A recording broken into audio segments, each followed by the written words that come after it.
tanim natin. Ibang klaseng papaya to kasi napakaputi ng kanyang bunga.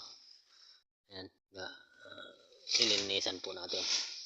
Tingnan nyo guys, mamangha ka sa bunga niya. Napakaputi kasi ang bunga niya, parang hinog na.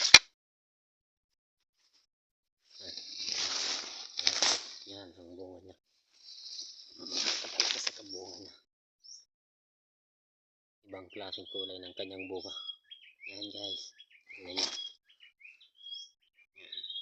malalaki ang kanyang bunga.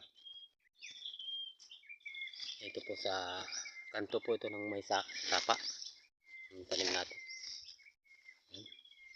Laki ng bunga.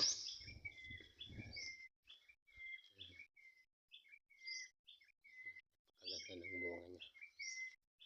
Dalawa kasi itong papaya na tanim namin.